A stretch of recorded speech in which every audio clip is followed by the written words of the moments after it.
At this time, we need approval of the consent agenda with a deletion of item number 2. Move to approve the consent agenda by removing, amending it to remove item 2. Second. I have a motion and a second. Any further discussion? All in favor, aye. Aye. Motion carries. I do want to make a comment since this is being recorded for the public. This meeting is a little odd from what we do with our typical meetings. We did not know that we were going to have any business to address, so that we advertised this as a work session. Then we had a couple of agenda items, but I want the public to know that going forward, the Board of Commissioners, when we have agenda items, will convene and advertise as a regular scheduled Board of Commissioner meeting. And anytime we don't have items to consider as a regular agenda items, we will have a work session, and there will not be any action taken on agenda items. So going forward, we won't be having any meetings like this anymore, unless the board has other feelings about that. Okay? So, another consideration and action item is a resolution opposing elimination of Knott's Island ferry routes. Open that for discussion.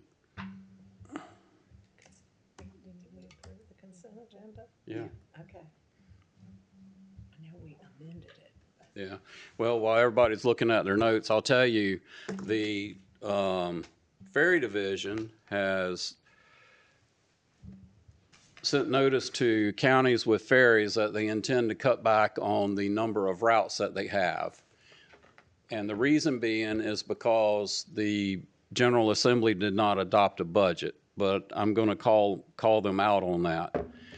In the event of a budget not being adopted by the General Assembly, the last year's budget carries forward. So they have the same funding this year that they had last year. There is no reason or excuse for cutting any ferry routes, other than, I believe, it's to try to force us into agreeing to tolls on our ferry. And I don't want to take all of Tony's comments or Janet's comments being from Knott's Island, but I'm just, in my opinion, think that it is totally uncalled for and it's unneeded. And I've spoken with our state legislators, and they have also agreed that they're operating under the same budget that they had last year. So there is no reason for the reduction of any tolls on the ferry. Again, as I said, I believe it's to try to force the counties into accepting tolls on the ferries. And with that, I'll certainly let anybody else make comments. I couldn't agree more. Reducing the Knott's Island ferry by 60% by eliminating everything except for the morning run, and the morning run that runs over to Knott's Island, picks school buses up, comes back, and then taking the kids back in the afternoon and coming home. I don't know. I mean, yeah, obviously they would save on fuel. Other than that, they're still going to have staff there throughout the day. I don't know what the staff would be responsible for at that point. I don't know how much cost savings that actually saves. I understand cutting it some if your budget was cut, but being the fact the budget wasn't cut from our understanding, it makes no sense to me. I couldn't agree more with you. I think it is a ploy to, say, well, we don't have to cut it, but we'll just go ahead and throw a toll on there, and, kind of got what they wanted in the first place. So What they are failing to realize is that is our bridge. We don't have a bridge, that's our bridge. The people on the island, it's not just the school children that rely on it, but people on the island rely on it to come over here and conduct business at the courthouse, to come get their tags for their vehicle. I've had several on the island reach out, and they're very upset about it. And I, too, called Representative Goodwin and Senator Hannig, and they're both, as you said, Chairman O'Neill, they're concerned. They both assured me that they would fight to keep what we've got. 60% reduction is ridiculous, and I don't know what else to say. It's appalling, to be honest. It's not like, I mean, they've tried this, I mean, this is what, my third time being up here in this seat. So mental illness is a real thing. I mean, they've tried multiple times to do this since I've been here, since you were here before, and everything. Like Commissioner Rose says, that's their bridge, you know. And I mean, like you said too, what are they going to do? I mean, how much diesel fuel does it cost to run a couple more times back and forth? They're wasting more money on stupid stuff that we could just list for hours and hours. I mean, they pay taxes in the state of North Carolina. They pay, I mean, that's their bridge. They don't have a bridge, so that's what the ferry's there for. And, you know, I mean, they cut it a couple years ago. They cut what, Tony, two runs out a few years ago. Now you're trying to cut even more. Yep. And like I said, it's the bridge, and Well, our state government needs to do better. I mean, like I said, it's, I don't know, everybody hates government and they wonder why. And we have school kids that ride that ferry more than 2 runs. You know, once they get to be a junior or senior, they're taking classes at COA, they're at school all hours, maybe second bell and third bell, or maybe just fourth bell. They cut So they need the 2 ferry. years ago, right? Well, one thing Yeah. it doesn't take into consideration is early release days. Nope. That's correct. You know, right now, if they get their way and reduce it by 60%, it's the morning run and the evening run when we have early release days, which from my understanding is every other Friday, at least every other Friday. That's not taken into consideration. And I mean, the run as it is right now doesn't stack up to the early release days. Like they'll sit on the bus for 35 minutes, I think, after they get to the ferry dock, waiting on that ferry run to run over. And they don't take into consideration the roads that they have to travel on a bus if the ferry's not running, because they are some of the worst roads. Oh yeah, they're terrible. If you're not a resident and they want to charge somebody, you know, you don't live here, whatever, and I just want to ride the ferry and I live in Maryland, it's $10 per car. I mean, charge them that way. Well, the last time when I was on the board, when they did this, I asked for a meeting with the NCDOT Ferry Division people at Knott's Island. And they came over. They wish they hadn't. Yeah. But they came to Knott's Island, and they told the county commissioners that they had held the ferry over so that we could ride back that night instead of having to drive around. And our board said, absolutely not. Send the ferry back and you drive around so that you see what the citizens in Currituck County have to drive. And they sent the ferry back, and they all had to ride around, and we weren't very popular with them at the time, but they withdrew their proposal to toll the ferry and cut routes. We can put them on a school bus and ride them back, you know. So one of the things before we adopt this is maybe our first meeting in November, ask the members of the ferry division to come to our county commissioners meeting and explain to everybody why they are doing this instead of just sending us an email telling us to do it. They need to face the music and I think talk that's a with the great people. idea. So if you could do that in a facilitate motion? that. Maybe even the next meeting in October, whichever one they're available. Yeah, give them a couple options, but they need to come, and not just a work session. They need to make their presentation in a regularly recorded commissioners meeting so that the citizens can certainly interact and see. I would ask that we do that in addition to the adoption. So if someone wants to make a motion to adopt, let's proceed. I make a motion that we adopt the resolution opposing the elimination of the Knott's Island ferry routes or the reduction of the Knott's Island ferry routes. I second the motion. I have a motion and a second. Any discussion? Hearing none, all in favor, aye. Aye. Opposed, motion carries. And I do want to make comment that Commissioner Payment is out of the country, is why he's not here tonight. Item 2, resolution directing the expenditure of opioid settlement funds. All right, thank you, Mr. Chairman. The Opioid Advisory Board is requesting to amend the second strategy identified for the expenditure of opioid settlement funds, which is recovery support services, and they would like to expand that strategy to include funding for evidence-based recovery support services that includes the integration of recovery court. This is a program that you may be familiar with. There's Recovery Court in Dare County. Recovery Court is designed to address substance abuse disorders by emphasizing treatment and accountability over incarceration. The program in its start would look to provide services to 8 to 10 individuals. And the opioid program coordinator will also serve as the recovery court coordinator. We're not asking for an increase in the funding amount, just expanding the strategy to include recovery court. And I just want to add that we are doing recovery court training October 16th and 17th to implement this and fast track it. And several members of the Opioid Advisory Board and Angie Lottman, our opioid settlement coordinator, are attending. So we look forward to that.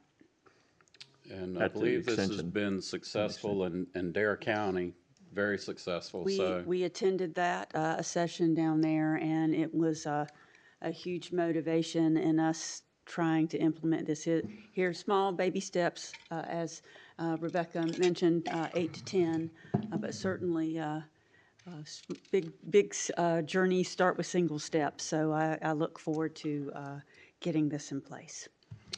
All right, so we need a motion for approval. And I will make a motion to approve the resolution directing the opioid settlement funds with strategy 2. Second it. We have a motion and a second. Any further discussion? Hearing none, all in favor, aye. Aye. All opposed, like sign. Motion carries. Item 3 is consideration of leave of absence for Commissioner J. Owen Etheridge pursuant to North Carolina General Statutes 128-40. And at this time, I'm going to turn it over to our county attorney and county manager to advise us best how to proceed forward with this. Sure. Thank you, Mr. Chairman. Pursuant to North Carolina General Statute 128-40, the board can allow for a commissioner a leave of absence, and in this case, for an illness. And I believe that Commissioner Owen Etheridge has reached out to you as a board and requested that. So you may do that. And also in the event that if you do decide to grant that request, you can also decide whether you would like to open up applications to fill that vacancy on a temporary basis. So the county manager and I discussed this at length this morning, and there's a few issues that we would need to think through as far as how that would look if you decide to fill that vacancy, such as what that application process looks like, interviewing, scheduling, and all of that. But the general statutes allow this, and it's up to you by a majority vote to decide if you would like to grant Commissioner Owen Etheridge's request. Okay, questions? I don't know if it's a question or a comment, but me personally, I would like for y'all to provide a roadmap for us to where we could get this done so that if we decide to appoint someone, that they would be ready for the first meeting in November. Commissioner Etheridge said he's in his letter that he hoped to return in January. But in the event he does, that person could serve for 2 months. And in the event that he doesn't, then we would have to take further action at that time and decide how to proceed forward. So for me, I would like for you to provide us a roadmap as to how we could have someone ready to fill the position by our first meeting in November. Mr. Chairman, can I say one thing? Yes, too? sir. And make sure, like, just because I reside in Crawford and have a 27958 in Brumsey, but I don't live in the Moyock District. The Moyock District starts from Beechwood Shores north. So if somebody is interested and they're watching this, if anybody's at home, Beechwood Shores north, make sure they live physically in the Moyock District. They have to live in the Moyock District. That's correct. To be They eligible. must live in District 5. That's correct. And also, the statute is completely silent on the process to fill that vacancy. I would advise, if you chose to do that, it would need to be in the form of a motion because the statute says you may fill that vacancy, Ms. Gay and I discussed, we would recommend having some kind of application process. So it is kind of a competitive process and you have something to look at. And it would need to be fast tracked if you would like that to be done by the first meeting in November. So we could post some kind of notice on our website, on the Facebook page, on the board out there tomorrow, as early as tomorrow, and then have it open, say, a week or something, and then within that next week have to do quick interviews based on whatever statements of interest that you receive. So that's what we would recommend. And then, of course, if it can't be done within that period of time, you can always move to continue it to a further meeting. But it's possible. It'll be tight, but it's possible. I think that we should expedite it, but it needs to be open, transparent, and for Yes. everyone. Yes, in the statute, so the board is not allowed to go into closed session when you are discussing qualifications of a potential board member. So everything has to be open to the public. So if we make a motion here, do we have to include, any of the plans to have a think we temporary should. replacement? Yes, I would recommend including both, that you approve Commissioner Etheridge's request for a leave of absence as well as Okay. starting the process to fill the vacancy temporarily. So the applicants would basically need to meet the same qualifications as someone that's applying to run? Would we need to talk to the Board of Elections or just to anybody? I think the only qualification to run is a pulse nowadays. But you do have to, Some thick And Over be a skin. 18, citizen. over To take a 18, beat a on citizen. Living in media. North Carolina. you have to be Currituck. a citizen of Currituck District and 5, live in that township. That's right, I think, and over 18. and over 18. and prepared to take a Competent. beating on social media. Over 18? It's a requirement. 18 or over, 18 or older. Okay. and competent. That's why I asked that question. Yeah. And you have to be mentally competent, Mm-hmm. which I'm starting to question myself. But anyway, So if we make that advertisement tomorrow, if we initiate that, we would recommend that you leave it open for at least a period of 7 days. yep. And at which point, the statements of interest can be shared with you all. You'll need to make a decision on whether or not you'd like to interview those individuals, or if you'd like, just a few of you, no more than 3, to review and make a recommendation to the entire board. That's something you can consider. And we can also have a special meeting at any time to conclude the business before the November 4th meet. Or That's right. I keep saying November 4th. I don't know Third. what the It's the date third. is. November Yes. 3rd. That's right, you can. That's Yeah. election day It's- for municipalities. Yeah, it's November 3rd is the Monday, but I November- think it's the, So you ours will could, still be the 3rd. Yeah. you could, as a goal, have a work session prior to the October 20th meeting in which you would conduct interviews. That would be an option, or you can call a special meeting to conduct interviews.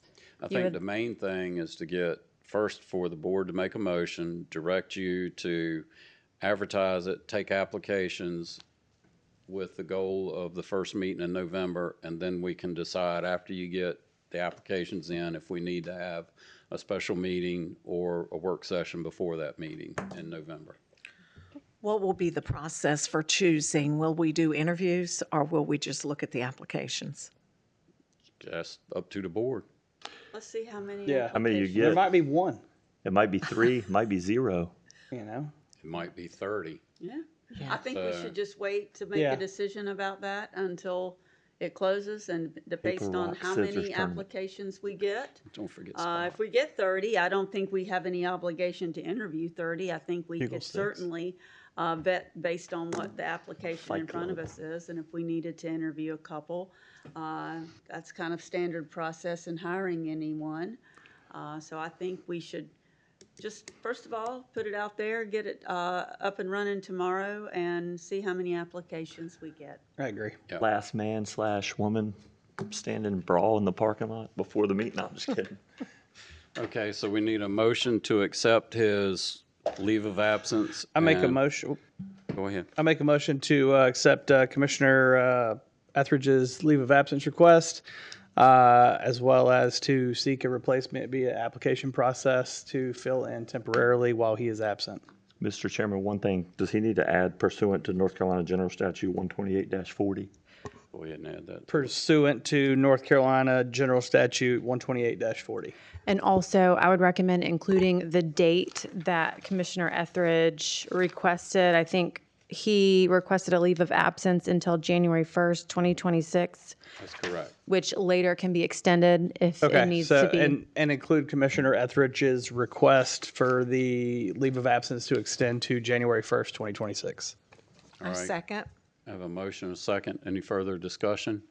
Hearing none, all in favor, aye. Aye. Opposed, like sign. All right, that is all the official business for this meeting, and we need a motion to adjourn. So moved. I have a motion to adjourn. Second. Second? No. Tell me what we need to do. We just need to recess for a moment to move, if you'd like to move to the conference Okay. room. Need a motion to recess the So moved. meeting. I second that one, not the other one. Okay. All in favor, aye. Aye. Opposed, motion carries.